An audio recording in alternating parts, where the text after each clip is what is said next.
We are super lucky to be joined by Leah Oliveri, not only because she is a wealth of knowledge, but again, because she should be napping today. So extra praise and extra thanks. But Leah is a manager here on our Enterprise Solutions Architect team and manages a team of solutions architect and has over a decade of experience supporting CSR software programs for enterprise and Fortune 500 companies across a variety of industries. Leah really enjoys building relationships with her clients through the sales and onboarding journey and really strives to scope and implement best practices to build lasting, scalable partnerships. So, with tons of experience, tons of work with different clients within this space, I couldn't think of anyone better to host this session, which is why we got her to participate with us here today. So, super excited to hear all that you have to say, Leah. I really appreciate you being here, and I will let you take it from here. Wonderful. Thank you. Excited to be here and walk you guys through our helpful buyer's guide on selecting the right CSR software for not just you and your team, but also for your company as a whole.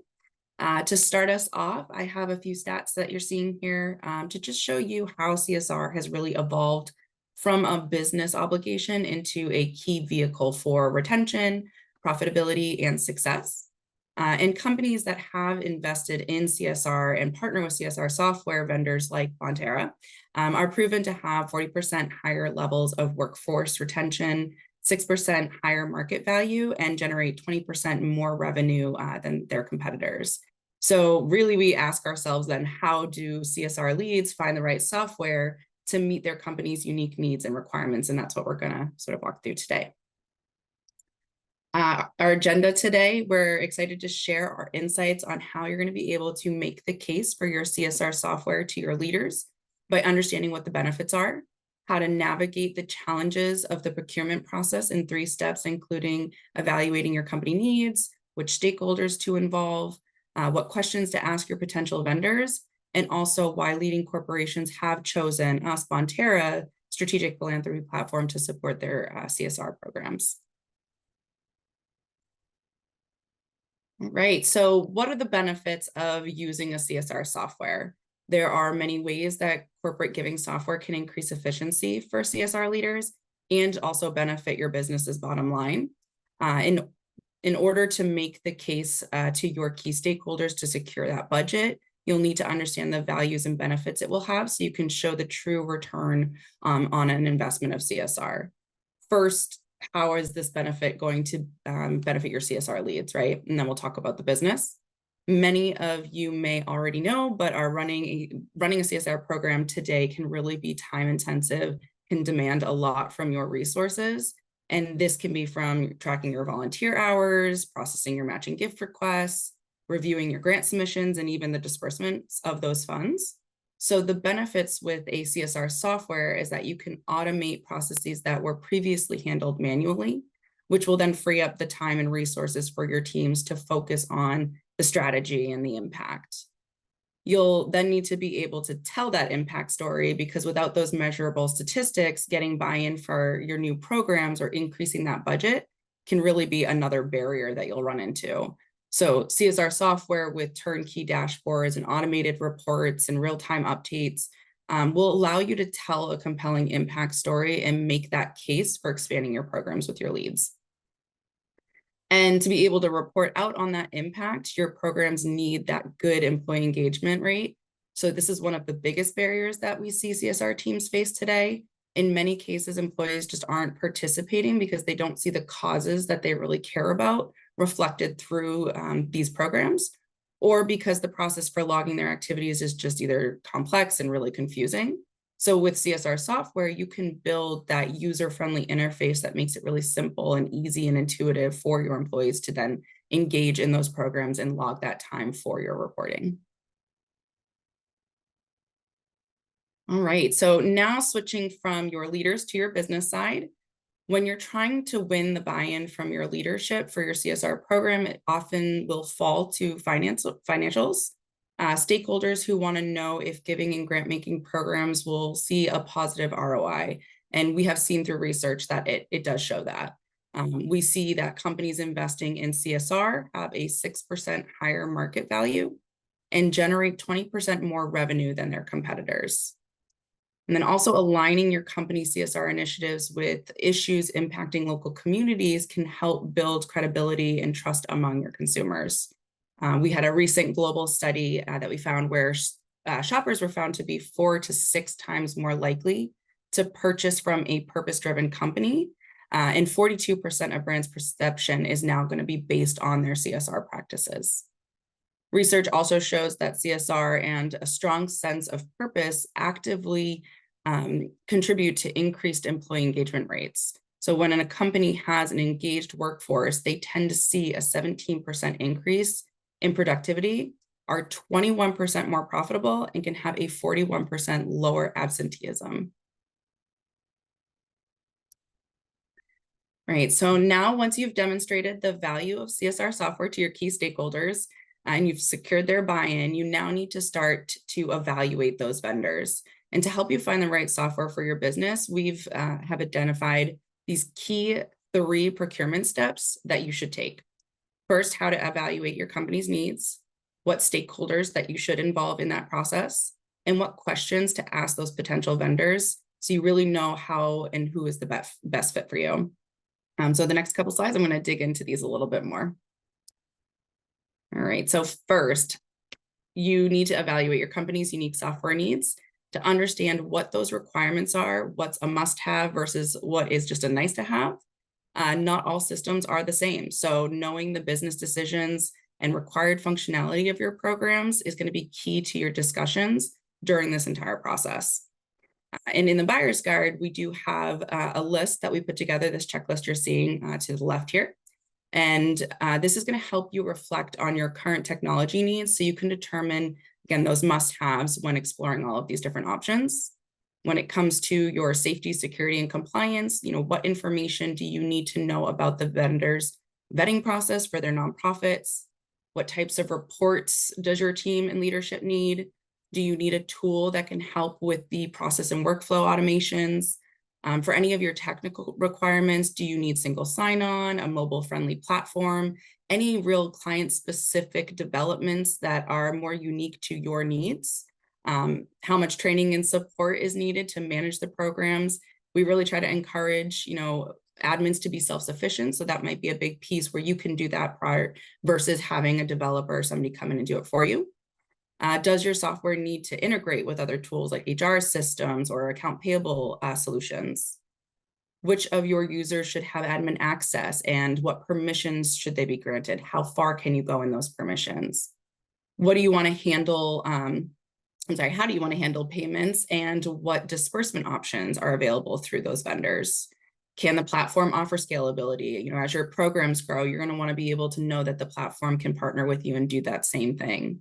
And if you're a global company, inclusivity may be really important to offer multi-languages, different currency options, offering a more relatable content to your employees based on their specific locations.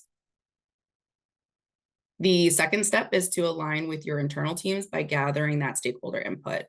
We suggest you engage with team members from your IT and security because they're going to be able to help you understand your internal procurement requirements to ensure that the platform you're evaluating meets the basic data privacy standards and confirm their capability with other internal software. Your finance teams can help you ask the right questions about the vendor's disbursements process to make sure you're following the strict compliance and security requirements. Even engaging with your people and culture teams, particularly for your employee engagement programs, because it's going to be really important to consult other stakeholders who host employee-centered initiatives like your diversity and inclusion, any communications, your HR teams, and then aligning with all of those engagement goals across those teams are really going to help you with that buy-in internally. Your marketing, communications, and brand is really important as your CSR platform offers an excellent opportunity to reflect your company's brand identity. And it can help reinforce your company's mission and values while building those internal champions. So encouraging those teams to see CSR software as an additional channel for brand awareness is also going to help build more advocates for the platform. And then you should also engage your employees for any giving and volunteering programs to make sure you understand what kind of capabilities will help incentivize that participation so you can create that seamless user experience for them. And then the third one on the right here is where you prepare the right questions to ask. This way you can find the right fit for you. Asking things like if the vendor offers both employee engagement and grant making solutions, what kind of giving and volunteerism programs can be supported through that platform? What is the process for vetting nonprofits? What global capabilities does that vendor offer? And then having them even describe their customer support model can help you understand if that vendor is going to meet the needs of your program and your managers. Right. So now that you know what to look out for, you're going to see through the evaluation that though vendors may have similar features and functionalities, a lot of that is what you'll see through your evaluation here. It's also important to know what's going to make one different from the other. So knowing those key differentiators are what those are really going to help you make that decision on which vendor would be best to implement meaningful and long-lasting, scalable programs that you're really looking to offer. And then this is where we really believe that Bonterra shines because we have over 20 years experience. We partner with over half of the Fortune 500, and we really do care about our clients. We want to make sure that you're getting the most out of your software and through that support. And so we offer a purpose-built software to help you accelerate your grant approvals, to boost your employee engagement through giving and volunteerism efforts, expedite disbursements. We're taking on that process for you and the liabilities. So that's another thing you don't have to do on your end. And also so your teams can have more time to manage all of your programs, show your impact through reporting, figure out where those trends are so that you can continue to build on them and scale with them. So here I'm just showing a few things that we feel sets us apart from some other vendors and what you should consider when you're evaluating for that best fit. First and foremost, we offer a unified platform for all of your CSR programs. Our highly configurable single database system is going to create a seamless one-stop shop experience for all of those philanthropic programs, which is going to make it really easy to see the true impact of your charitable giving and volunteerism across the entire organization. So everything is in one place for you to be able to collect data on your employees, your organizations, your nonprofits, who are looking for funding, and all of your reporting in one place as well. Efficiencies to your grant making process is going to be important to automate and streamline any current manual efforts. This is then again going to free up your team to do more important tasks that they may end up being backburnered due to just any of the tedious day-to-day activities we know you guys all have to do. And then, of course, the ability to scale those programs is really important in order to encourage more participation. You want to be able to include all of your employees, even if you are just US or global. You really want to make sure that everybody has access to participate in the programs offered. And so many of our clients may launch their programs in phases or by location, as well as build in new programs as they think of new and creative ways to engage their employees, like a charitable spending account program, to help offer something different where they don't have to give first, but you can give them money to allocate to, their favorite organizations. And then in order to report out on all those key metrics, to not only tell that impact story, but to prove, why is it so important to invest in a CSR platform, we offer a robust data analytics tool, which gives you access to all of the data you collect in the system. And it makes it really easy for your administrators to surface critical information and program trends with interactive dashboards and visuals like pie charts and heat maps, graphs, rather than what you might be doing today, which is manipulation of multiple reports outside of a system in Excel sheets. All right, and as the CSR landscape really does continue to evolve, as we're seeing that, with changing expectations among your employees and your consumers and your nonprofits, we are working alongside you and our clients to help build a platform informed by those industry trends and the best practices. So as a result, you'll be able to deliver the most impactful employee engagement and grant making programs, really transforming your CSR into true strategic philanthropy. All right, so just to recap, I know we touched upon a couple different things. really just what are the benefits to the CSR software for both your leaders and businesses is going to be important again for that buy-in. Why should they invest in CSR? We talked through knowing what your company needs are, understanding what those must-haves are, which stakeholders to involve and why. Also, what questions to ask vendors during your evaluation to make sure that you're knowing that the best fit for you. And then understanding really those key differentiators. I think that's one of the biggest things that we hear from our clients all the time is why Bonterra? Why not another vendor? And so knowing that we offer some of those key differentiators is going to help during your evaluation process. And then, of course, how our strategic philanthropy platform can really help your team manage all of your programs in one place. So you and your teams can then focus on all of the efforts in funding those organizations, but also building those impact stories. All right, so that's what I had to share today. And I really thank everyone for their time. I'll pass it back to you, Amanda, in case there's any questions that came up. Yeah, thank you.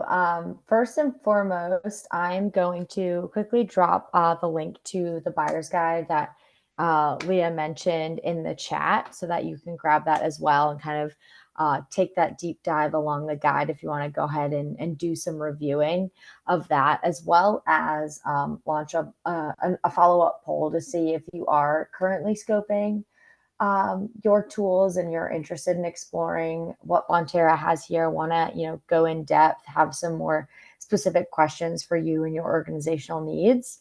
I'll put that up and leave that up for a moment here.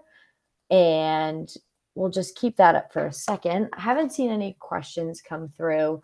But Leah, one thing that I know I was curious about just hearing you talk through some of this, what do you think is, in your experience working with a lot of these clients, what is usually like the number one roadblock that you feel like folks usually kind of come across while scoping systems, looking to implement? And then what is, as a follow-up, usually your recommendation for how to kind of jump across that roadblock?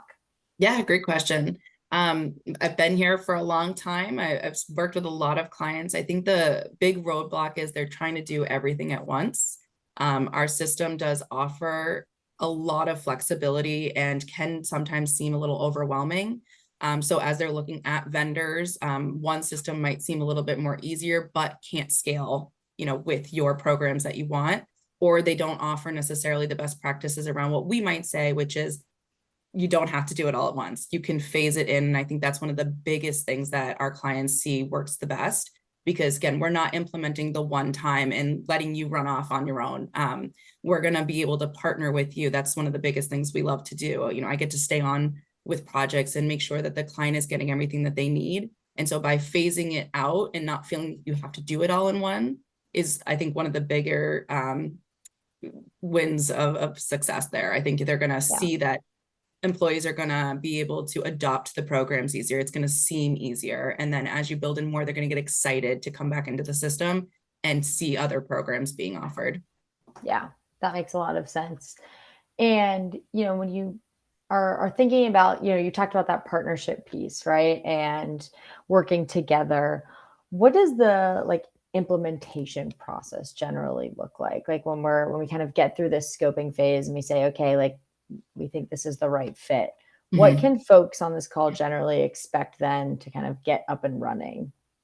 Yeah. So what we would do is during the sales process, someone like me, a solution architect, would work directly with the client to understand all the requirements. We really want to make it seamless for the client. So we will then, if we're ready to move forward, we would then work with the onboarding team to deliver all of the knowledge that we have, make sure that there is a clear, transition that's smooth and understanding from the sales process to onboarding. We are then part of that whole process. So I get to join along on that ride. I get to make sure that the onboarding process and the project team assigned understands everything that I spoke to with the client so they don't have to reiterate. I then join calls with them for the first few weeks or months, depending on what is needed, and make sure that, again, we're kind of being the liaison between the project team and the client for that smooth transition. And then, of course, once they go and continue their project, we're always here. So we're always in the background whenever there are questions. But usually once the client launches any of their programs and they want to add something new, we'll just get re-engaged. So we never really go away. We're always part of that, just to make sure that all of the knowledge that we're receiving up front can be kind of filtered down through the appropriate team members. Yeah, that's awesome. Thank you for sharing that process. I know that can be an intimidating piece of the process too once you're kind of through that scoping phase. So appreciate you sharing that. I'll hang on for another moment or two here to see if anyone has any final questions or anything that might be super pertinent to your organization. If you have more of those one-to-one questions, something that you're think is really specific, maybe can't get in this general overview, definitely let us know. We'll chat with you. We'd love to have that conversation to say, you know, talk about asking your vendors the right questions, right? Like we're happy to jump in and answer and even help you ask those questions too, to make sure that you're making the right decision. Work with folks like Leah who can really take that deep dive and on that personal journey while you do kind of evaluate different systems. So certainly reach out to us if you are looking to have some, more personal conversations. I don't see any further questions coming in just yet. Not sure if you have any final thoughts yet, Leah, but I did want to just take a moment to say thank you to everybody who joined us today, everybody who kind of came through this conversation with us. We know it's a bit of a daunting journey, I would say it can be, right, to start this process, or if you're in the middle of it, but definitely a super fruitful and rewarding one, and one that we know is really important for folks to get kind of the best results for their organization. So hope everyone is feeling good on their journey, and really appreciate you all joining. And Leah, I appreciate you walking us through kind of some of the pieces of this guide and helping folks ask the right questions. Yeah, absolutely. Thank you everyone for your time today. All right. Have a great rest of your day, folks. Take care. Thank you.